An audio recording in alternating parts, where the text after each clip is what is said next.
Bonjour, je suis Jalé Bradéa et je suis ravie de vous retrouver pour parler de notre pouvoir d'agir ensemble.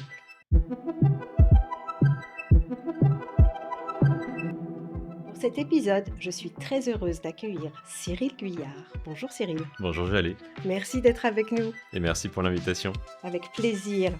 Cyril Guyard, votre bio nous dit que vous êtes entrepreneur, philantrepreneur et board member. Vous avez créé en 2023 la fondation Comices pour l'enfance et vous êtes à la tête de Comices Industrie avec l'envie de bâtir un écosystème engagé et vertueux.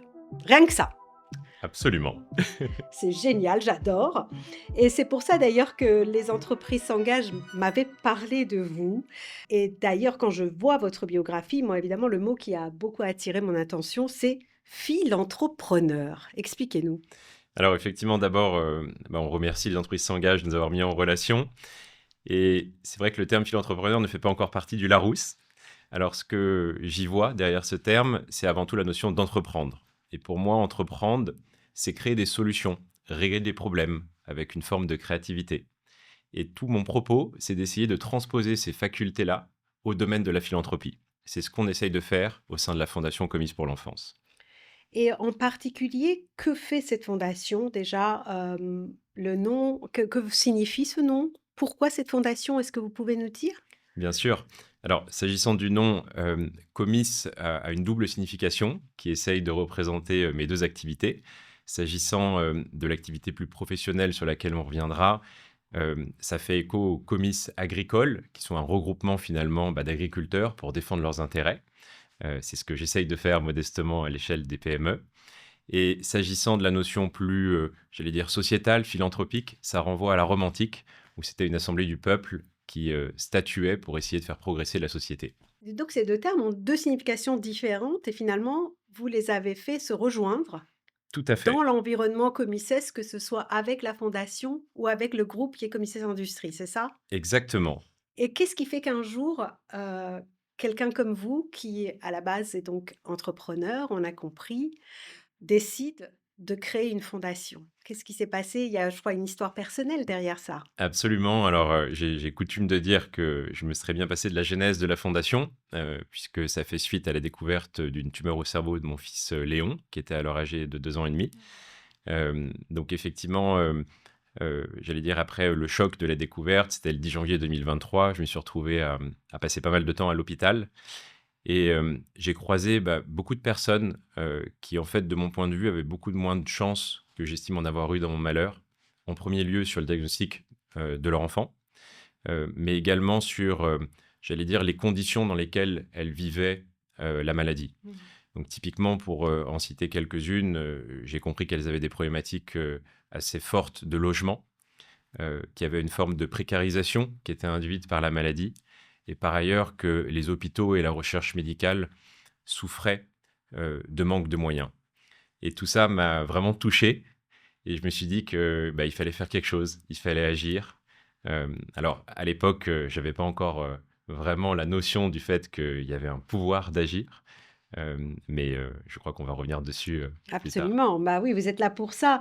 Juste avant de passer à ce pouvoir d'agir que vous avez pris en main, hem, en tant que maman, d'ailleurs je pense que si je l'étais pas, ce serait pareil. Je pense que je me suis toujours dit que la pire des nouvelles pour un parent, c'est d'apprendre, une maladie, de surcroît une maladie importante pour son enfant, hem, sans vouloir trop vous ramener à des souvenirs douloureux. Comment est-ce que vous avez reçu cette nouvelle avec votre femme? Comment vous avez réagi? Parce que je pense aussi que vous entendre, ça peut aider d'autres personnes qui aujourd'hui sont dans le même cas que vous. Ouais, alors, pour être très clair, on se met un peu en mode combat. Donc là, on est vraiment une équipe. C'était d'autant plus, nécessaire, que Léon venait d'avoir une petite sœur, mais quand je dis venait de l'avoir, c'était vraiment, une affaire de quelques semaines. Donc là, effectivement, il a fallu, s'organiser, et faire front. Hem, Après me concernant, j'allais dire, ce que je retiens, c'est que j'ai découvert, ce que c'était que d'avoir peur, parce que finalement, avant, on n'est pas vraiment confronté à la vraie peur.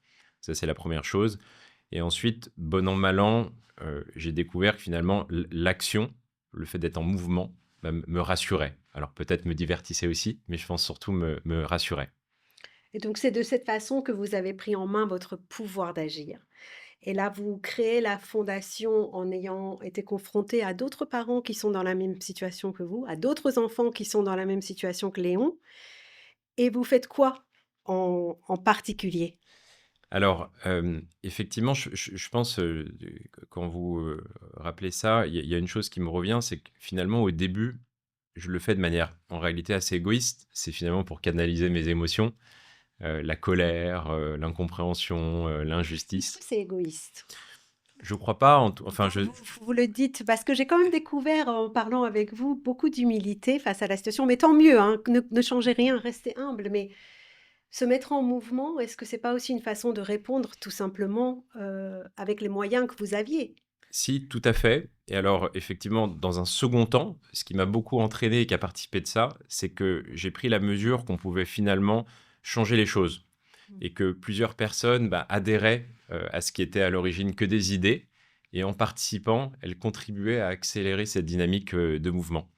Il y a une image qui me vient, alors, je crois que c'est une légende amérindienne, c'est celle du colibri qui a été popularisée par Pierre Rabhi où il Oui. y a un incendie dans la forêt, et un petit colibri s'affaire pour effectivement ramener goutte d'eau par goutte d'eau et les autres oiseaux le regardent un peu dépités en lui disant: «Mais ce que tu fais ne sert à rien» et lui, répond, «Je sais, mais je fais ma part» et ça, j'allais dire, c'est vraiment quelque chose qui m'a marqué parce que je trouve que, ça rend bien, finalement, compte de ce qu'on peut faire, et qu'il peut avoir des changements. Alors appliqué au cas concret de la Fondation Comis, ça me fait penser au dispositif Un hôtel pour mes parents, C'est ça. qu'on a conçu et qu'on opère.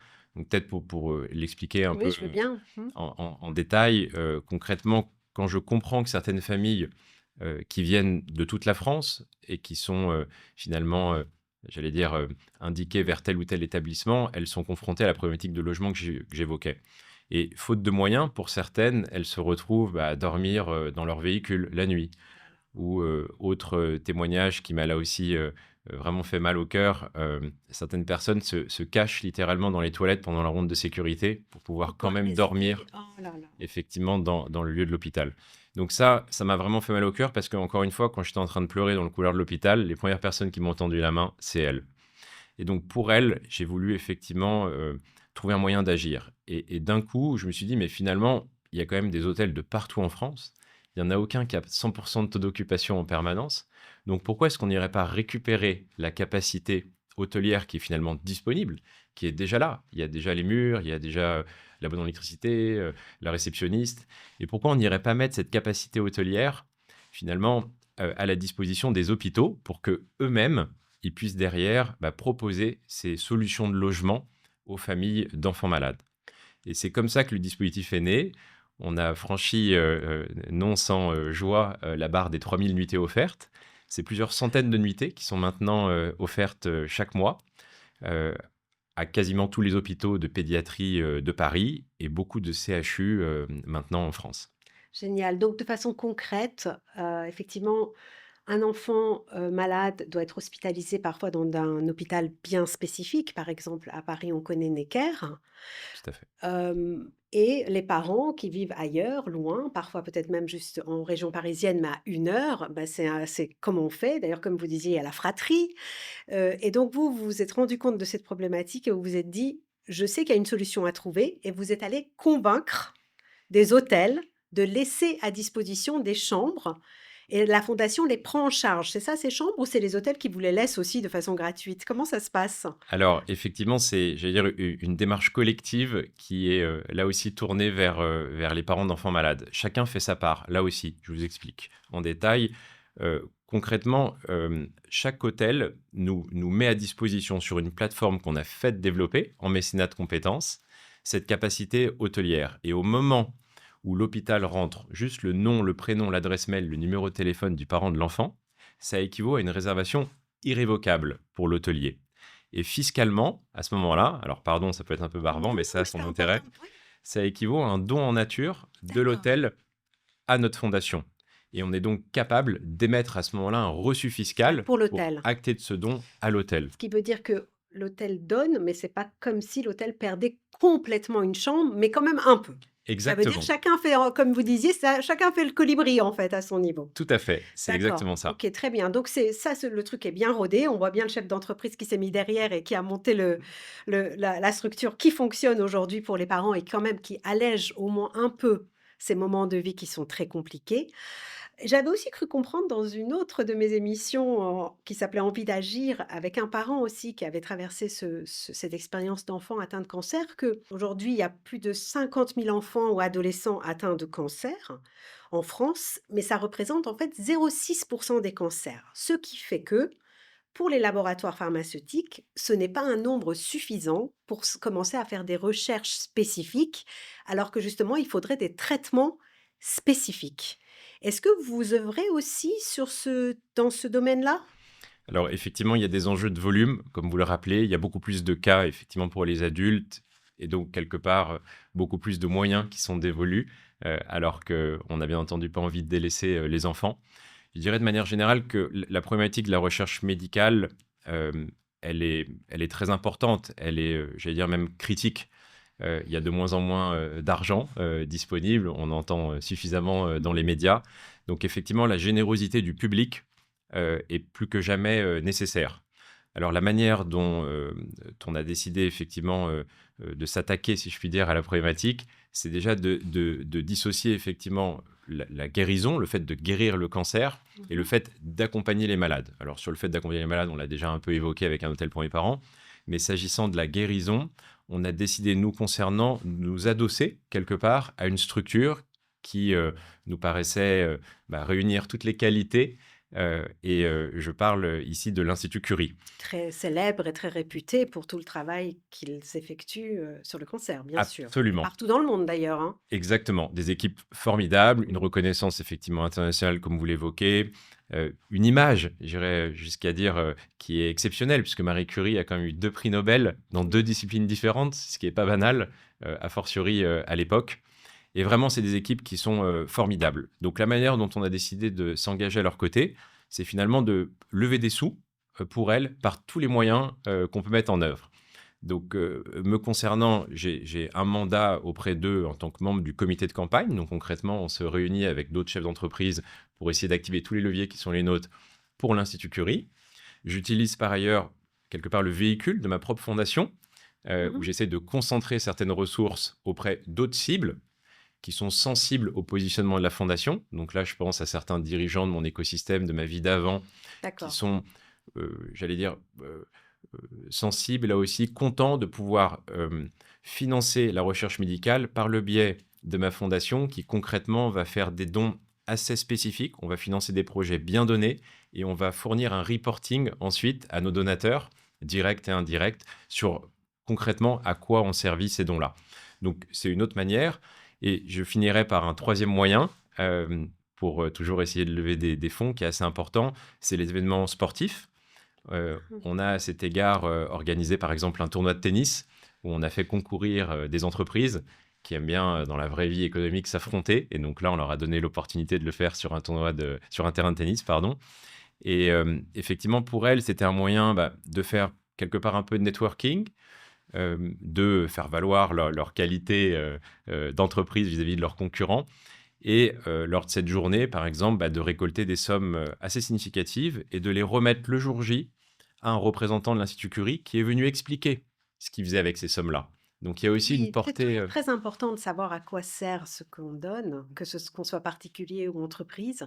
Et ça, vous avez aussi justement cet apport finalement, de un sou est un sou et voilà ce que vous donnez, ça sert à quoi? Et ça, c'est un côté entrepreneuriat aussi, hein? Je pense, alors je ne sais pas si finalement ça a été fait à l'origine par atavisme entrepreneurial ou peut-être par envie de couper l'herbe sous le pied à toutes les mauvaises raisons de ne pas donner.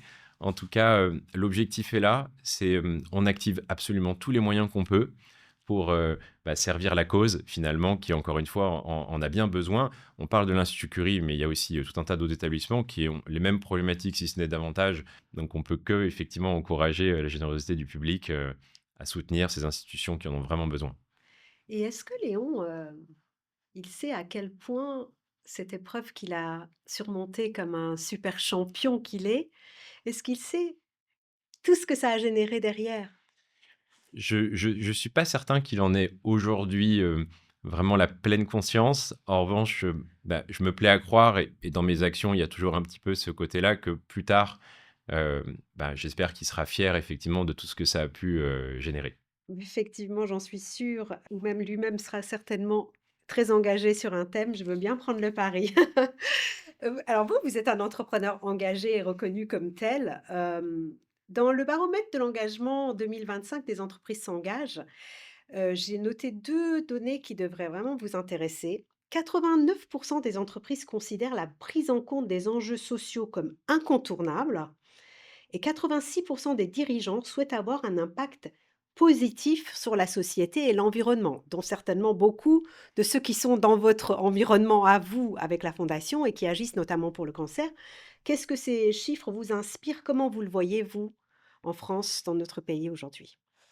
Alors, déjà, peut-être à titre liminaire, je dirais qu'en toile de fond, c'est vrai qu'il y a une période, on est dans une période qui est complexe. On le voit sur le plan géopolitique, sur le plan politique, sur le plan sociétal.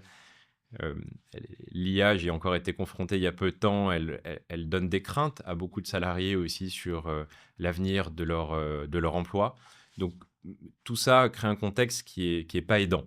On l'a aussi Qui est vu. pas aidant à donner, vous voulez dire, ou avoir de l'espoir? Il est pas, ce contexte n'est pas aidant, pourquoi? Je dirais qu'il vient contraindre les marges de manœuvre, notamment des entreprises, sur lesquelles, bah, d'ailleurs, on a un peu tapé ou en tout cas, on les a mises à contribution, récemment, notamment pour les métriques de budget.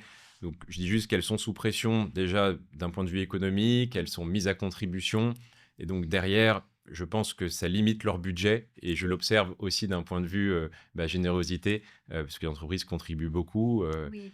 donc les budgets, sont, moins dotés.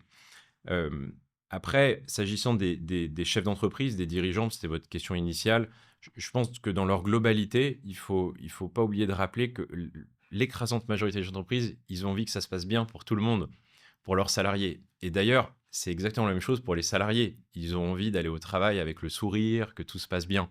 Donc je crois que l'écart un petit peu, j'allais dire, exceptionnel d'un côté comme de l'autre, ils valent pas tant la peine d'être effectivement mis sur le devant de la scène. Il faut plutôt se rappeler qu'il y a une bonne volonté de part et d'autre et que ça crée quand même beaucoup de liens sociaux, la vie en entreprise.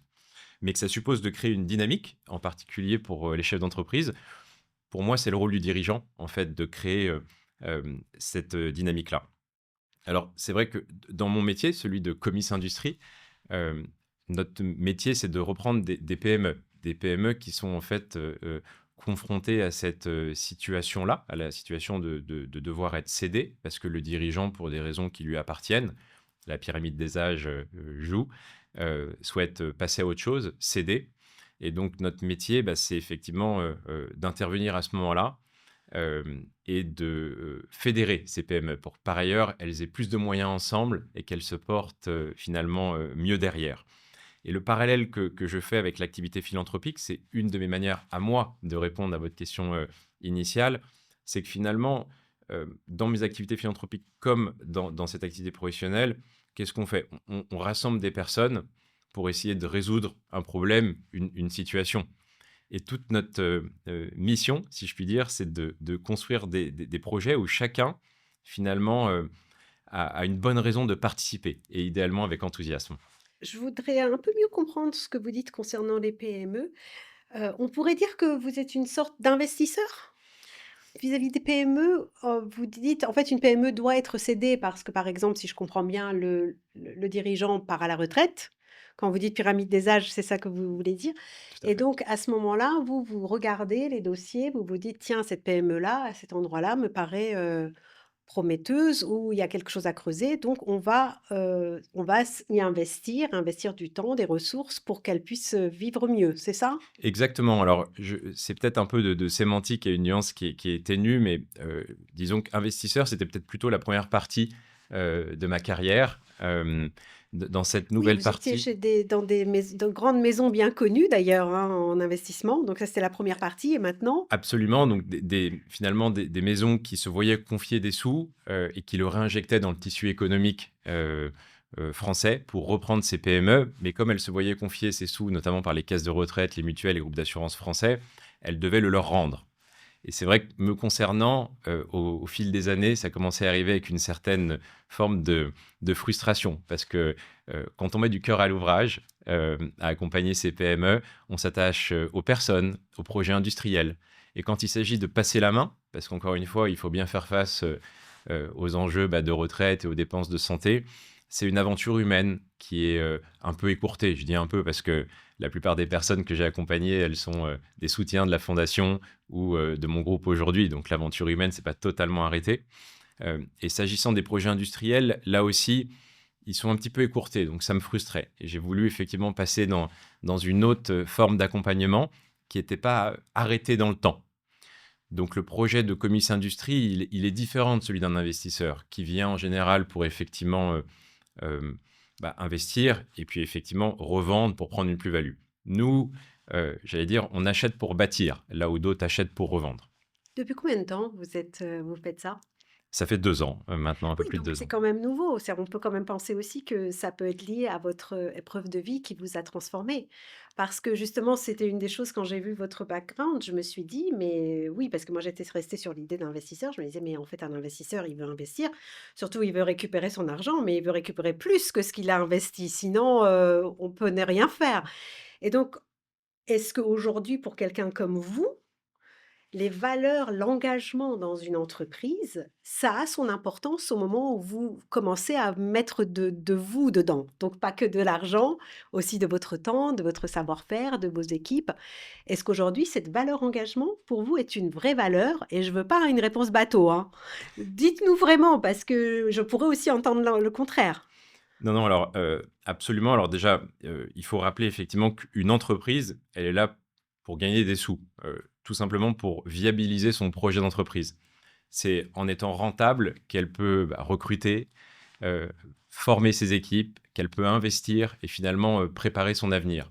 Donc ça, faut être très clair, une entreprise doit Doit gagner de l'argent doit gagner de l'argent, exactement. D'ailleurs, les structures associatives, quelque part aussi, aussi. s'il y a plus de dépenses que de rentrées Ça d'argent, tient pas. on sait effectivement malheureusement, où ça finit.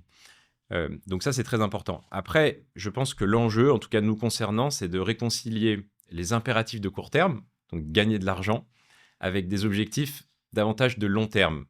Et pour moi, les objectifs de long terme, c'est comment est-ce qu'on impacte positivement son environnement. Et ça, je crois que ça va répondre peut-être plus directement à votre question. On ne le fait pas avec des artifices. Ça se fait dans la durée, en ayant des savoir-faire qui sont préservés, voire renforcés. Alors, s'agissant de Comics Industrie, c'est encore plus simple, puisque effectivement, on ne reprend que des PME qu'on appelle entre nous des PME d'excellence, qui ont du coup des savoir-faire assez pointus au moment où on les reprend. C'est-à-dire que c'est du savoir-faire, de l'industrie française, est-ce que vous pouvez nous citer, sans dévoiler des choses, 1 ou 2 PME dont de l'activité, en fait, de quoi vous parlez quand vous dites ça? Bien sûr, donc effectivement, l'activité des 1ères entreprises reprises, elle consiste à concevoir, fabriquer et poser des ouvrages de menuiserie, aluminium et de métallerie-serrurerie. Donc très concrètement, c'est des fenêtres, des portes, D'accord. des escaliers pour des applications, dans le monde du tertiaire ou de l'industriel. Mmh. Et effectivement, il y a du savoir-faire et typiquement une belle fierté qu'on a, on a obtenu sur la 1ère entreprise qu'on a reprise, le label Entreprise du patrimoine vivant, qui est une reconnaissance du savoir-faire de nos compagnons, une reconnaissance étatique, qui vient finalement, sanctionner ce savoir-faire sur la base de réalisations passées, qui, voilà, encore une fois, participent aussi de la marque employeur.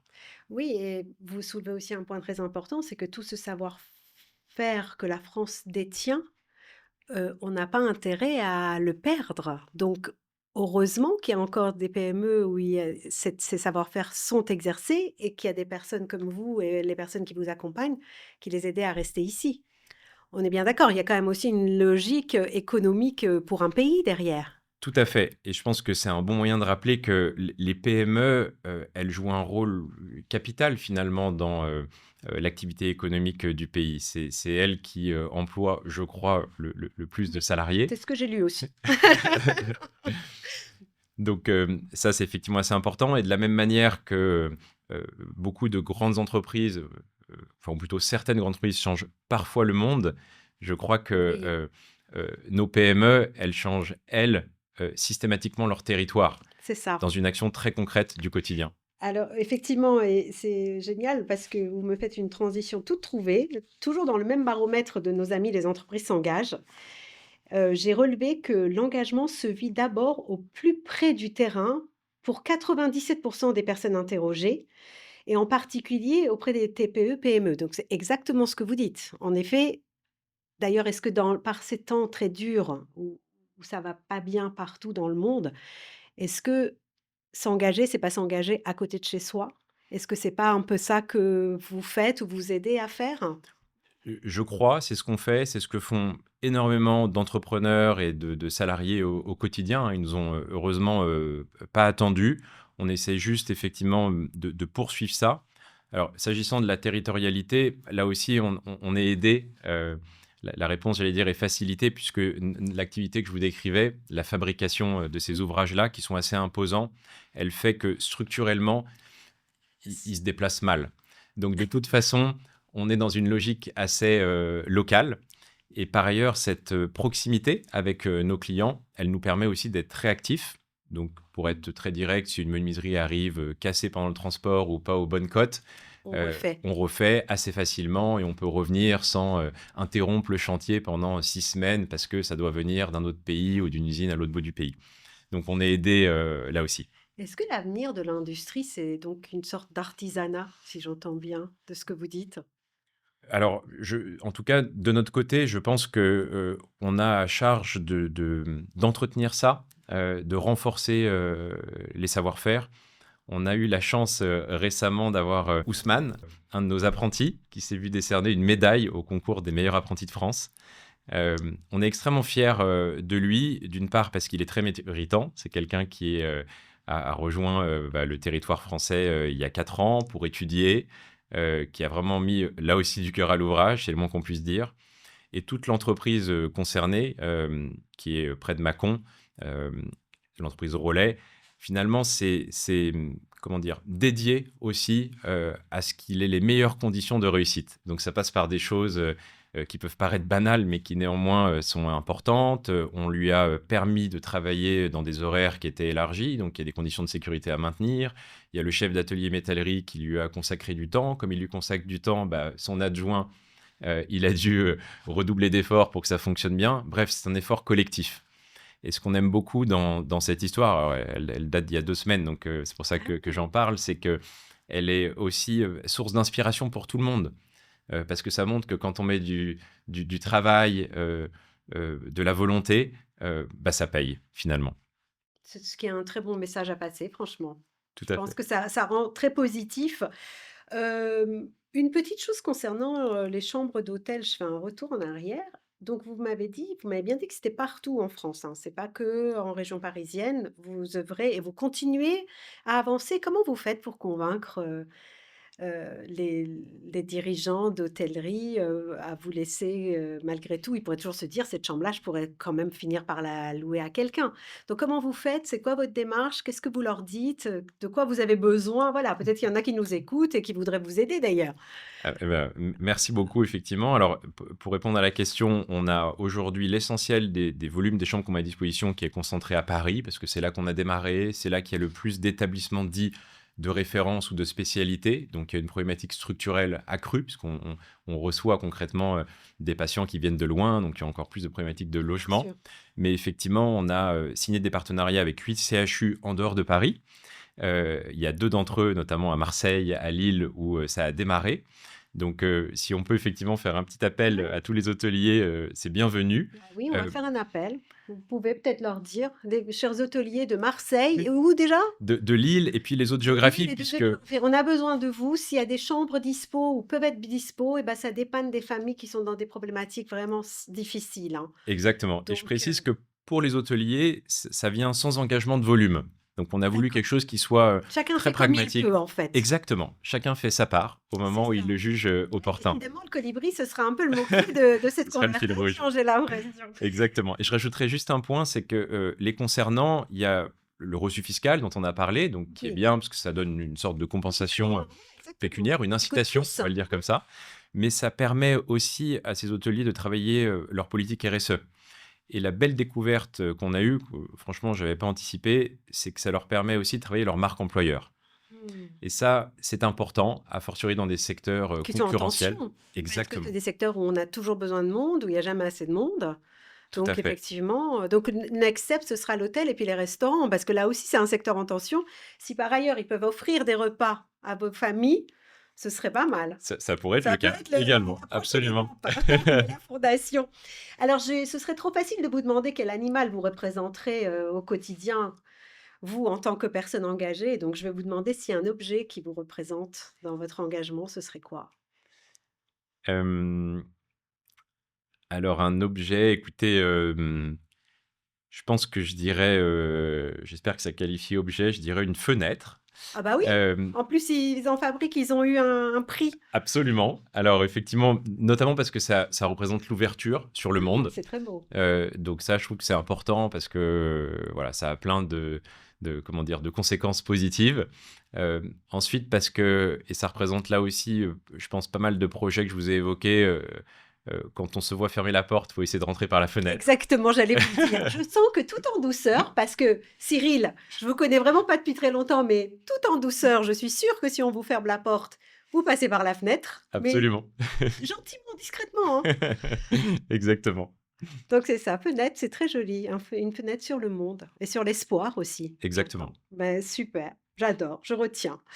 Là, on arrive à une rubrique de l'émission qui s'appelle Human or Not Human. J'ai demandé d'un côté à une personne qui vous connaît et de l'autre côté à une intelligence artificielle d'aller chercher votre profil sur internet et de vous poser chacun, chacune une question. Et vous n'êtes pas au courant, on est d'accord. Par laquelle est-ce que vous souhaitez commencer? Écoutez, peut-être par l'IA. Ah, super, très bien.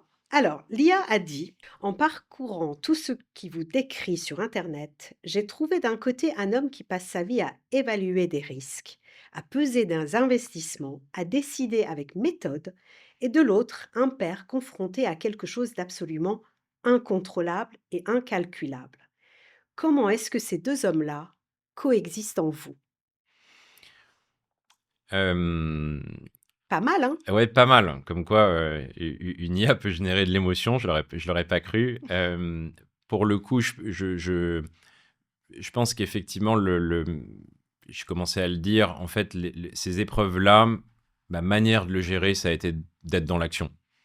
Donc je dirais que, le Oui, le le le le naturel a été chassé, oui. parce que finalement, ou plutôt il est revenu au galop, excusez-moi, puisque finalement, face à une situation qui m'a, désemparé, le seul moyen que j'ai trouvé de Bah, l'affronter finalement, c'est de me remettre dans une espèce de situation de contrôle, de le reprendre. oui, puis peut-être de contrôler de ce que vous saviez faire vous, en fait. Parce que chacun, comme vous dites, et tout ce qui vous entoure, c'est pareil. C'est pareil pour les hôteliers qui vous aident, etc. Chacun essaye avec ce qu'il sait faire. Et vous, ce que vous savez faire, c'est gérer des projets, faire réussir des projets. Je pense et quand même, j'allais dire petite, mais très grosse pensée pour toutes les personnes, qui m'ont accompagné et grâce à qui ça a été Bien possible. sûr. Alors, il y a bien sûr, tous les proches au moment où le choc arrive, ça c'est heureusement que la famille et tous les copains étaient présents. Ça c'est, absolument, clé et ensuite,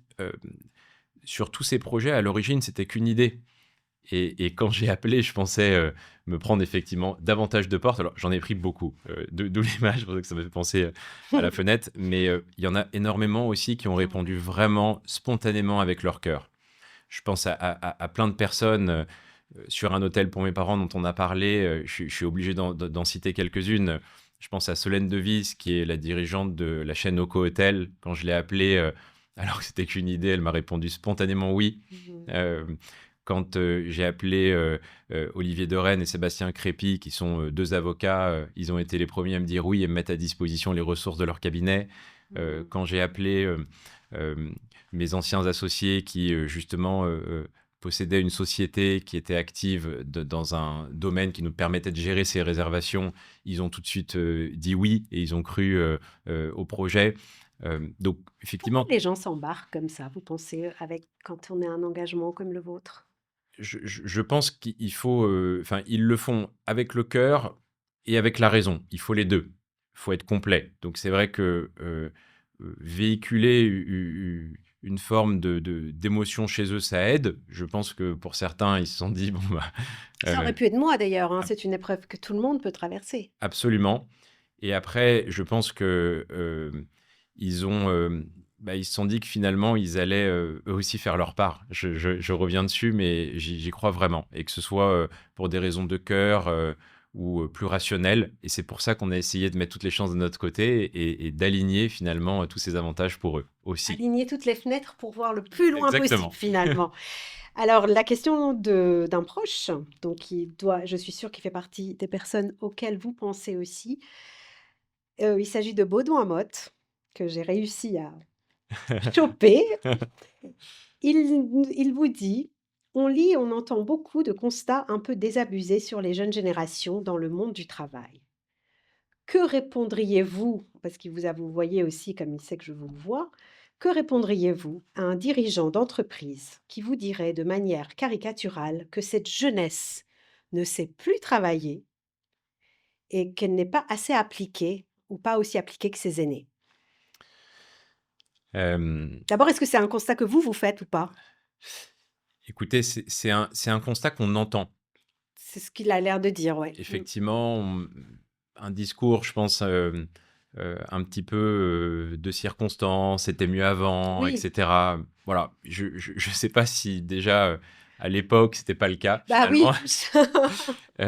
donc important de remettre dans le contexte. En tout cas, je crois que, c'est notre rôle en tant que dirigeant finalement de faire en sorte qu'on baisse pas les bras et ça peut passer par plein de choses. Je vous parlais tout à l'heure d'Ousmane.